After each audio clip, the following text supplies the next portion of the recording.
Seja bem-vinda ao Faceres Notícias. Hoje damos sequência à série de entrevista com os secretários de São José do Rio Preto e eu recebo em nosso estúdio a secretária de Assistência Social, Helena Marangoni. Muito bem-vinda e obrigada por participar aqui com a gente.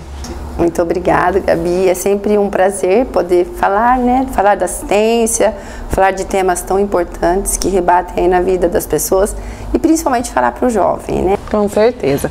Helena, a gente começa falando sobre assistência social, E falar sobre assistência social é falar sobre saúde, Eu gostaria que você fizesse uma interface, entre esses dois assuntos, Qual que é a relação entre assistência social e saúde? Gabi, quando nós falamos da assistência social e da saúde, nós estamos falando de duas políticas públicas, políticas sociais previstas na Constituição, uma conquista da nossa sociedade, uma conquista da sociedade brasileira. E falar da assistência social enquanto uma política social que trabalha e que tem como função a proteção social, a defesa de direitos, a vigilância socioassistencial, é falar de um lugar que interage diretamente com a política de saúde. Por quê?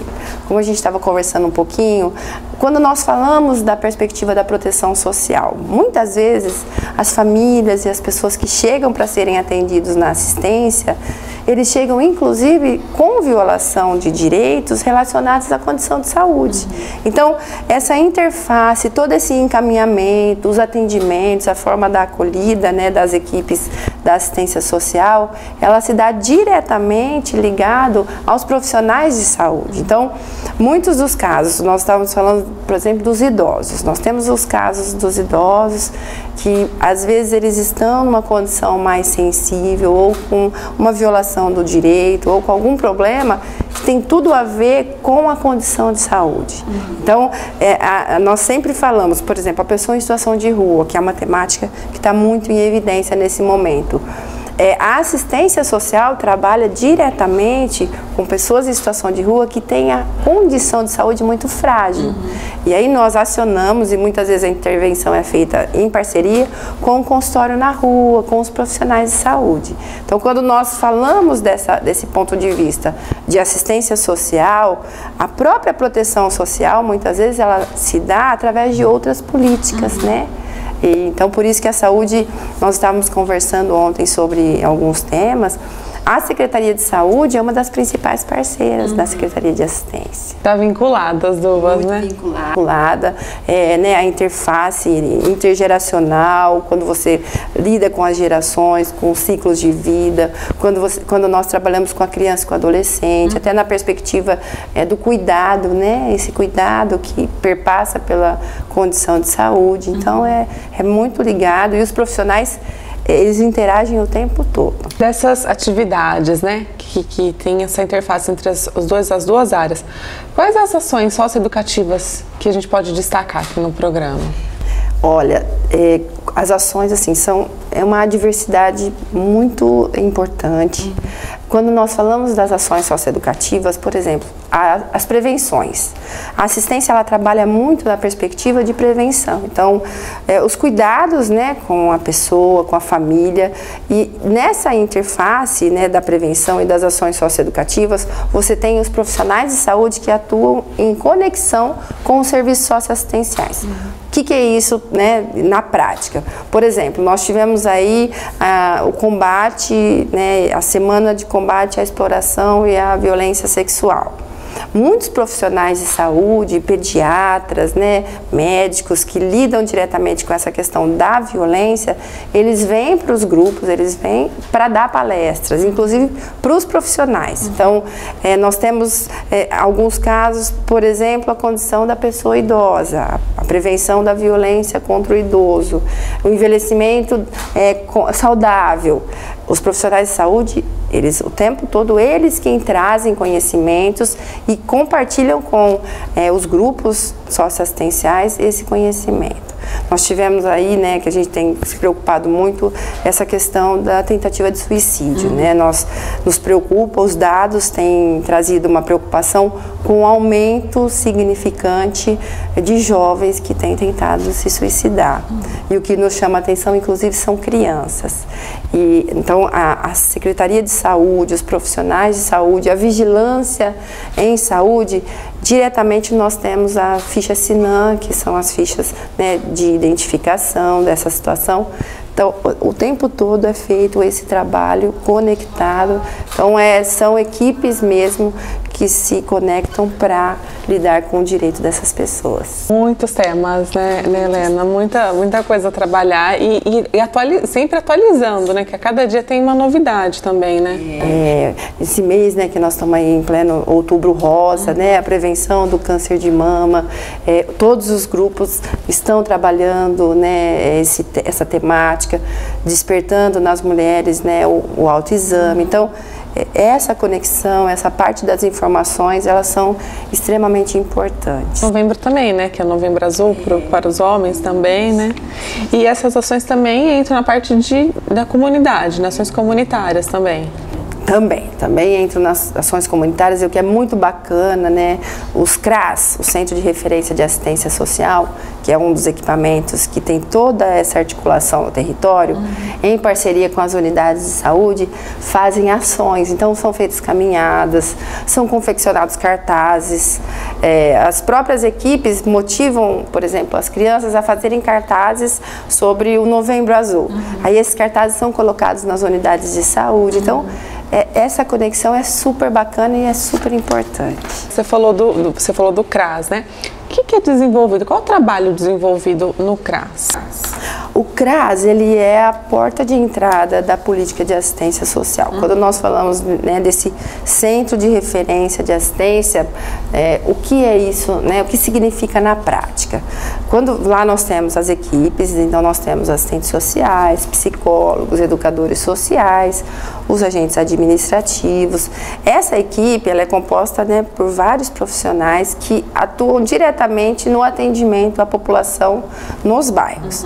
Aqui em São José do Rio Preto são 13 unidades dos centros de referência que faz esse atendimento, por exemplo, o Auxílio Brasil, né, que agora nós estamos aí fazendo a atualização cadastral, os novos cadastros, inclusive essa semana nós estamos com uma demanda imensa com relação a novos cadastros, que é feito, então, através do CRAS. O CRAS, ele é a porta de entrada em que as pessoas, muitas vezes, buscam informações, inclusive sobre outras políticas sociais, para outras secretarias que são encaminhadas às famílias.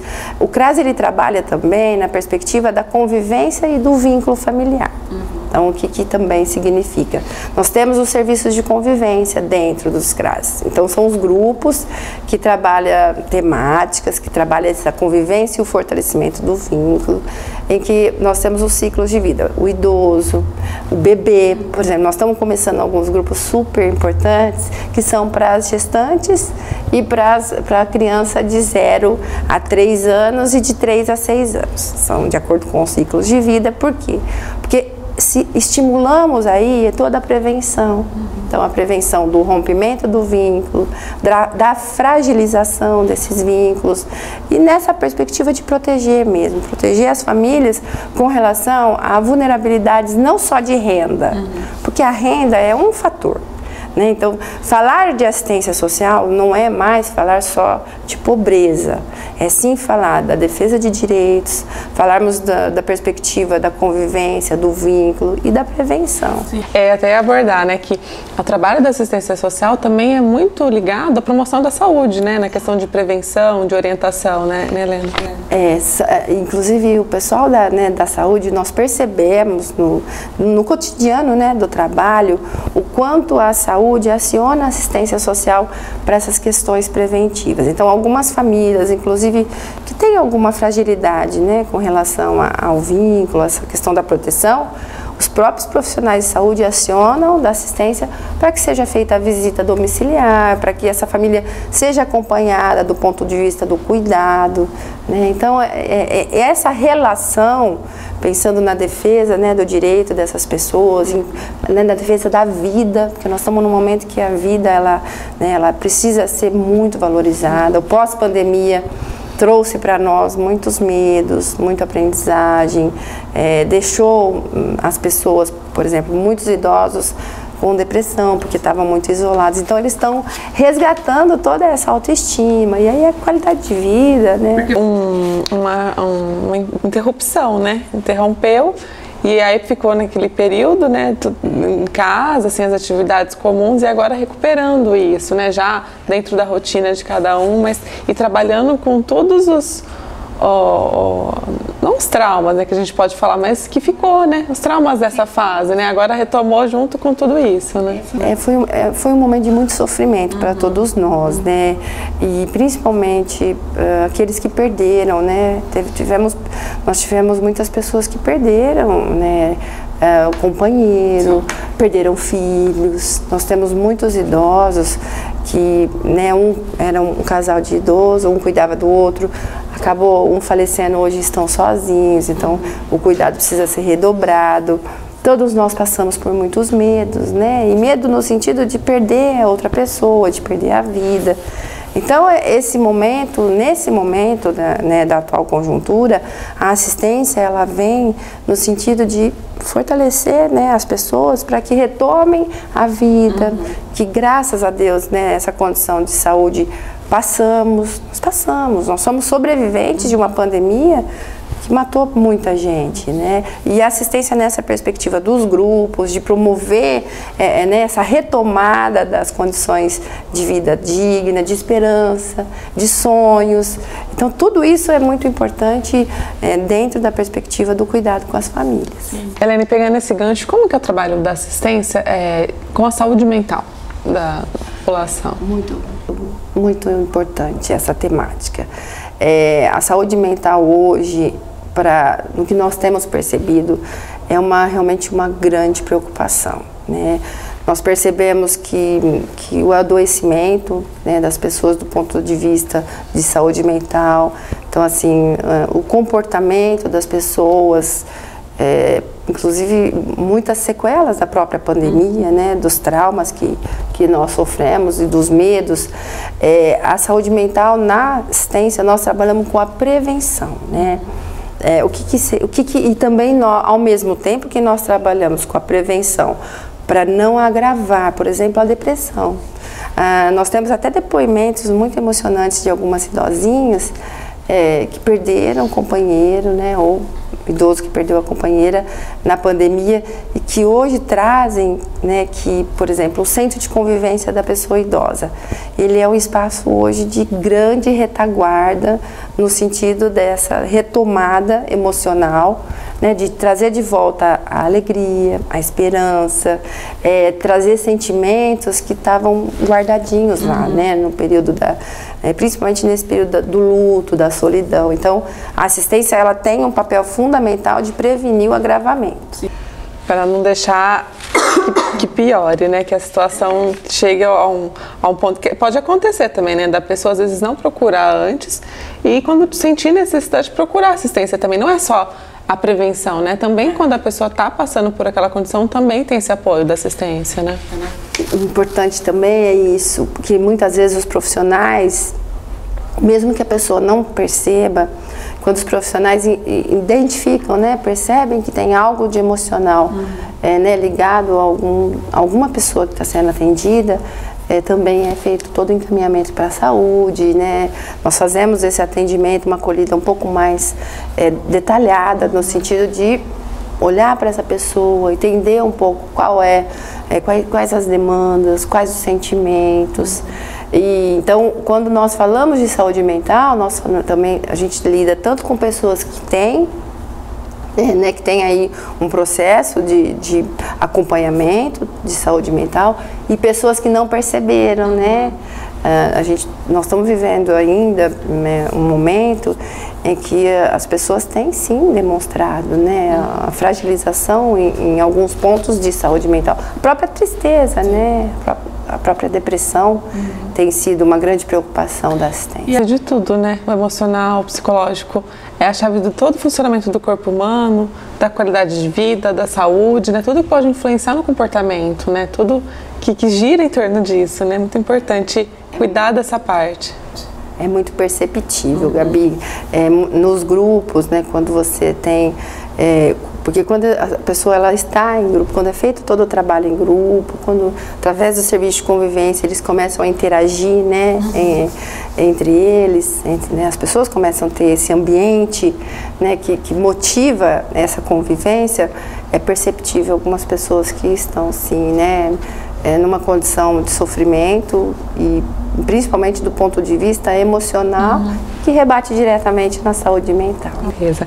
Helena, todos esses atendimentos, né, que a assistência faz para essa população são revertidos em dados para passar para as ações da saúde pública, né? Na verdade, esses dados são passados para a saúde para poder reverter em ações para a população, né? Como que é esse sistema? Olha, é super importante. Quando nós falamos de uma das funções da assistência social, que é a vigilância socioassistencial, o que é fazer a vigilância socioassistencial? É realmente entender, né, quais são as informações, os elementos que compõem todos esses serviços, né, que são dados e são informações e estudos que são realizados a partir da convivência com as pessoas em cada território. E esses dados, esses elementos que compõem a ciência, né, inclusive precisamos valorizar a ciência, o estudo, tudo isso ele é transformado em estratégias através da oferta de serviços. Então, por exemplo, nós estamos terminando aí um diagnóstico socioassistencial do município. Então, todos os CRAS fizeram a conversa com a população para entender, no ponto de vista de proteção, de defesa de direitos, quais são as ofertas de proteção e desproteção social. E aí, inclusive, do ponto de vista de saúde pública, de saúde, aparecem muitas informações. Todas essas informações, esses elementos, né, que a população traz, são repassados para as outras políticas sociais para que a gente possa oferecer serviços de acordo com a necessidade da população. Então, é isso, é ouvir, identificar os elementos para oferecer serviços que atendam à necessidade. A assistência tem também um papel de educador social, né? Para a população, como que é? O educador social, ele para nós, ele é assim, o papel mais estratégico. Por quê? Porque ele é um dos profissionais, né? Ele é quem visita as famílias, que faz, é lógico que com a supervisão do psicólogo e do assistente social, mas ele é quem é a ponte direta do atendimento, né, às pessoas. O cadastro único, por exemplo, muitas pessoas vêm para fazer o caderninho, preencher o cadastro único em busca de um benefício. Porém, atrás de um cadastro único, quando você está preenchendo, identifica-se muitas outras situações, né? Seja situações de violência, de violação de direitos, outras vulnerabilidades que perpassam pelas condições de vida das pessoas. Então, esse educador, ele tem que ter um olhar muito sensível para que em cada... Não é um robô, sabe, que vai perguntando e preenchendo, não. Eles são capacitados, a gente tem um processo de supervisão constante para que eles sejam esse interlocutor e traga o encaminhamento para os profissionais fazerem aí as ações. Com certeza, né, que é tudo, até aqui no curso de medicina que está para séries, né, a gente tem uma disciplina que chama PIC, que os alunos fazem esse papel, né, que eles atendem diretamente a população, e é o que você comentou, às vezes uma queixa, vem com uma queixa, mas a hora que conversa, que vai até a casa, que vai conhecer, né, aquele paciente, no caso, né, com os alunos, desperta uma série de outras questões, né, que tem que ser levadas, encaminhadas à frente. No caso, para uma assistência social, para algum órgão responsável. Porque essa visita, essa interação direto com a população é o mais importante. É daí que saem os dados, os registros, tudo para as estratégias poderem funcionar corretamente, né? Se a gente não conhece, não sabe o que a população está sentindo, está precisando, não tem como você fazer algo que atinja, né, as pessoas. E o bacana, Gabi, é que os educadores, eles têm um vínculo muito forte. Nós sempre falamos que a ferramenta, a melhor ferramenta, o melhor instrumento da assistência social enquanto política pública são os trabalhadores. Nós atuamos diretamente com recursos humanos, com profissionais. E aí, quando você tem nos educadores a porta de entrada dos CRAS, da acolhida e dessa interlocução com todo o cidadão, isso é muito bacana e é muito importante. Com certeza. Beneficia o cidadão, a população, todo mundo. Qualidade de vida, né, para as pessoas. Isso mesmo. Tá ótimo, Helena. Bom, eu agradeço a entrevista aqui. Obrigada por ter vindo até o estúdio aqui da TV Faceres. Obrigada pela entrevista. E sempre que precisar, a gente está sempre à disposição aí para outros temas, né? Olha, eu que agradeço, né? Parabenizo a Faceres por essa iniciativa. Parabenizo vocês pela sensibilidade dos temas, né? Pelo olhar, um olhar de projeto de sociedade que nós precisamos ter. Né? A assistência ela tem também uma vocação para um projeto ético-político de sociedade, que isso é super importante, a gente repensar e poder colaborar, poder, né, emitir aí, né, conhecimentos e falar um pouco desse lugar, que é um lugar de tanto sofrimento. Né? A política pública de assistência, ela lida realmente com as pessoas que têm a maior vulnerabilidade, a maior sensibilidade. E falar para o público da Faceres, para nós é realmente um grande privilégio. Agradeço muito e nos colocamos à disposição para outros temas. Obrigada. Bom, e assim terminamos o Faceres Notícias. Até a próxima edição.